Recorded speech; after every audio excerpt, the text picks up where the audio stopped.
श्री गोपाल कृष्ण भगवान की जय।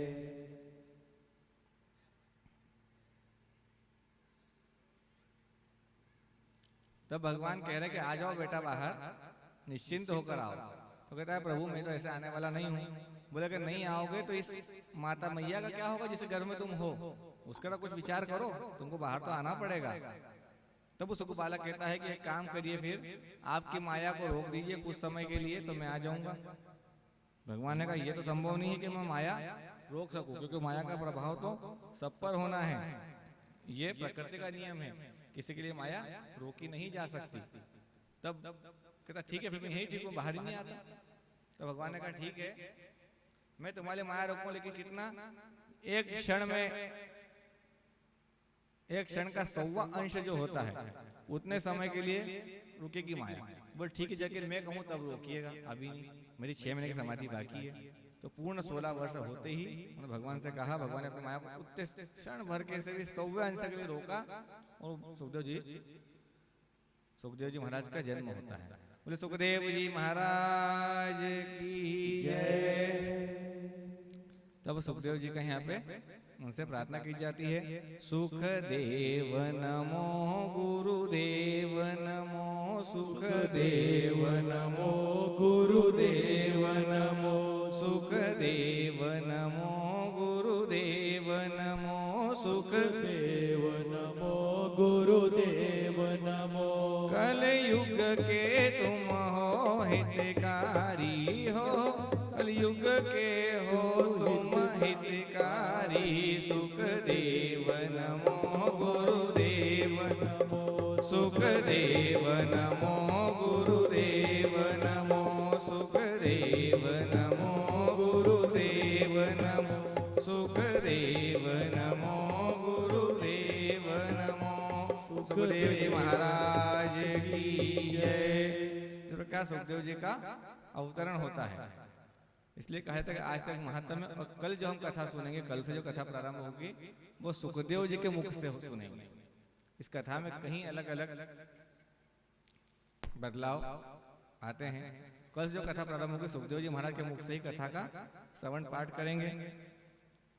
अब सुखदेव जी का अवतरण हुआ, जन्म हुआ, तो प्रकट होते ही वो क्या करते हैं, वहां से वो तो रवाना हो ली। ना कोई माँ, ना कोई पिता, ना कोई मोह। जब माया से परे हट, उनके लिए क्या माता पिता, न क्या परिवार, न क्या दुनियादारी, चल पड़े। अब उनको व्यास जी मना रहे हैं, रोक रहे हैं कि पुत्र रुको, वे पिता हैं और पता है कि पिता भी और व्यास जी भी कौन है, भगवान नारायण का ही अवतार है। तो वो मना रहे हैं कि पुत्र रुको, पुत्र रुको, पुत्र के मान रहे हैं, उससे रवाना चल दिए। अब जब निकलते हैं किसी वन से, एक प्रसंग आता है यहाँ, ये सुखदेव जी जा रहे थे तो कुछ स्त्रियां महिलाएं किसी सरोवर तालाब में स्नान कर रही थी। उन्होंने देखा कि सुखदेव जी जा रहे हैं, उन्होंने कुछ भी क्रिया नहीं करी, अपना स्नान करती रही। लेकिन जैसे ही पीछे से व्यास जी को बुलाते पुकारते हुए आवाज देते हुए आते हैं, उन महिलाओं ने हलचल हो गई कि मतलब कोई वस्त्र ढकना, उनका सम्मान करना, ये सब किया। तब व्यास जी ने रुक कर कहा कि अरे बेटाओ ये बताओ, मैं तुम्हारे पिता से भी कई ज्यादा उम्र का हूँ, तुम मुझसे पर्दा कर रही हो, और वो 16 वर्ष की आयु का बालक जा रहा था, उसको देखकर तुम्हें कोई पर्दा नहीं। तब वो कहती हैं स्त्रियां कि वो सब स्त्रियां क्या थी, भगवान की ही लीलाएं ऋचाएं थी। तो वो कहते हैं कि देखिए व्यास जी महाराज, आप में ये ज्ञान है कि कौन स्त्री, कौन पुरुष, कौन बुजुर्ग, कौन युवा, कौन बालक और कौन बूढ़ा, लेकिन उनमें कोई इस प्रकार का भाव नहीं है। वो सबको समदृष्टि से देखते हैं, और जन्म से लेकर अभी तक जब वो निकले हैं उनके लिए कोई किसी प्रकार का किसी में भेद नहीं है, ना उनको किसी से मोह है, ना किसी से द्वेष है, उनके लिए सब एक समान है। इसलिए हमको उनसे कोई पर्दा नहीं। इस प्रकार कहते हैं सुखदेव जी महाराज। तो भगवान ने फिर व्यास जी ने रोकना चाहा, तो उन्होंने क्या किया, कुछ कुछ दूर पर अपने शिष्यों को बुलाया और खड़ा कर दिया, और एक शिष्य ने एक भागवत जी का एक श्लोक पढ़ा। तब सुखदेव जी रुके, क्योंकि सुखदेव जी बहुत भागवत के बहुत बड़े रसिक प्रेमी कहे गए। तब वो रुके, फिर वो दूसरे जाके बोलते और सुनाओ और सुनाओ। उन्हें कहा अब तो नहीं आता। बोले किसको आता है? बोले वो आगे खड़ा वो शिष्य को आता है। फिर सुखदेव जी आगे बढ़े, फिर वहां पूछा, उसने एक श्लोक सुना दिया। बोले और सुनाओ। बोले आगे नहीं आता, अब नहीं आता। बोले वो किसको? बोले वो आगे शिष्य खड़ा है।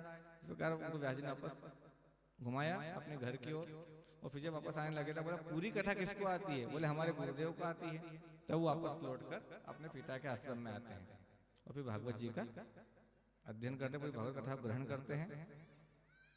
इस प्रकार जो है सुखदेव जी की कथा यहाँ पे होती है।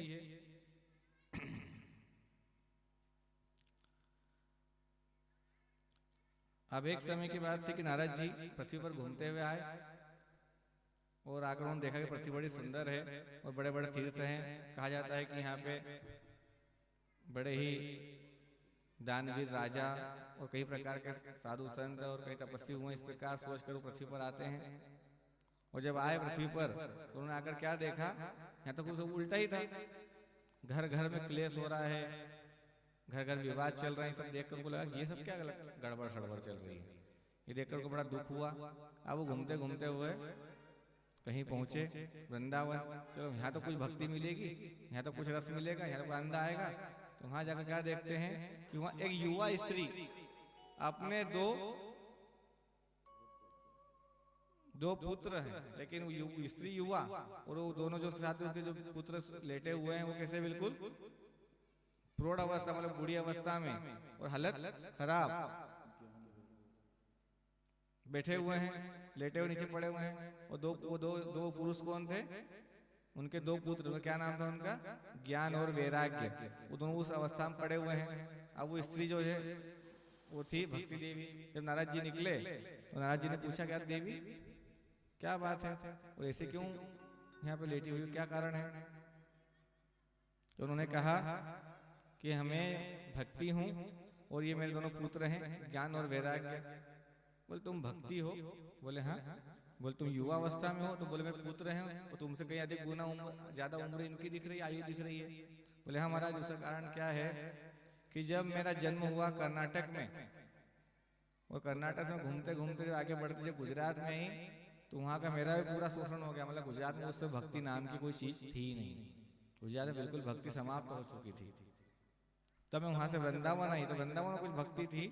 यहाँ के भक्ति भाव देखकर मेरे अंदर तो वापस चेतना आ गई, लेकिन मेरे पुत्र ज्ञान और वैराग्य अभी तक भी चेतना लौट कर नहीं आई है।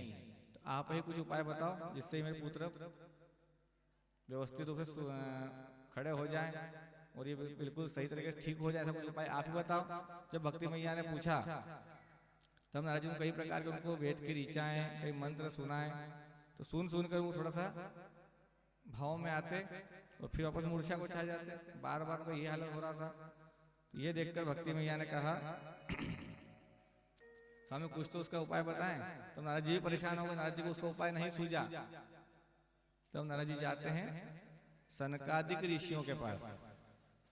ये ब्रह्मा जी के 4 पुत्र हैं सनकादिक ऋषि, उनके पास जाते हैं।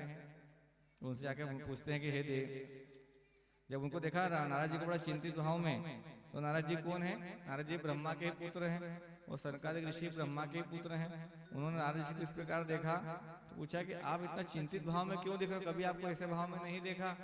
बताएं नारद जी आपको क्या कष्ट है? बोले मैं पृथ्वी पर इस प्रकार अपनी कहानी बताई। मैं घूमने हुए भ्रमण करते हुए गया और मैंने वहां जाकर इस अवस्था में देखा भक्ति ज्ञान वैराग्य को, तो मैं बड़ा चिंतित हो गया हूँ। तो आप मुझे कुछ उपाय बताओ क्या किया जाए और कैसे इसे सुरक्षित इनको वापस बचाया जाए। तो बार बार उनके निवेदन पर सनकादिक ऋषियों ने कहा कि आप क्या करो, आप जाके नारद जी उन ऋषियों, उन भक्ति और ज्ञान वैराग्य को भागवत जी का पाठ श्रवण करवाओ, जिससे उनकी चेतना वापस आ जाएगी। तो उन्होंने कहा कि आप ही चलो साथ में। तो सनकादिक ऋषियों को लेके आते हैं नारद जी। तो वो 4 ऋषि सनकादिक ऋषि 4 और इधर जो सामने बैठे हुए थे भक्ति ज्ञान वैराग्य और नारद जी, 4 श्रोता और 4 वक्ता।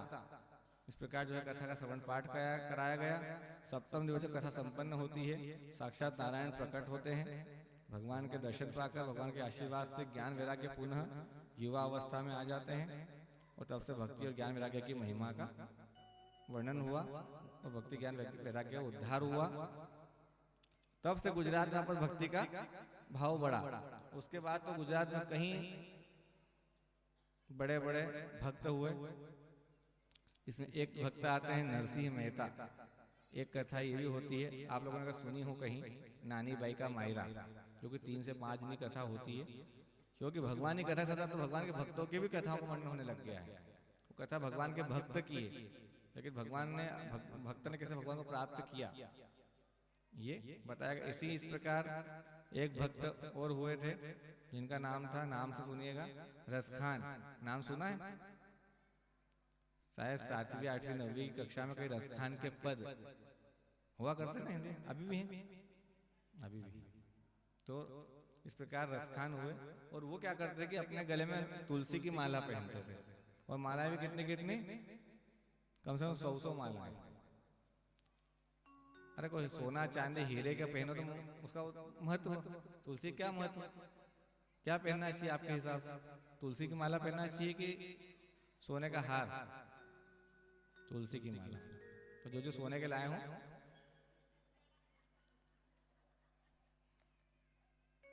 हाँ विनोद की बात है, कोई नहीं चढ़ाना भैया, ज्यादा हो तो फिर अपना गड़बड़ मामला हो जाएगा। तो तुलसी की माला का बड़ा महत्व है। तुलसी की माला का महत्व इस प्रकार, तुलसी की माला पहनकर उन्होंने अपना उद्धार कैसे किया। एक बार क्या हुआ, थोड़ा सा आइए उस भगवान के भक्त के बाद जीवन में थोड़ा प्रसंग पे थोड़ा सा रोशनी डालते हैं, प्रकाश डालते हैं। एक बार क्या हुआ, जो रसखान थे वो कोई काम से जाते थे, और वहाँ पे एक पनवारी मतलब पान वाले की दुकान थी, उस पर जाते पान खाते और फिर आगे अपने काम के लिए बढ़ जाते। अब एक दिन उसी पान वाले की दुकान को थोड़ा सा अच्छा सुसज्जित किया था, सजाया था, और सुबह सुबह का टाइम समय 9 बजे करीब करीब उठ के गए, ये पान वान मंगा। अब पान खाने गए, इनकी नजर पड़ी वहाँ पर भगवान कृष्ण की फोटो पर, छवि पर।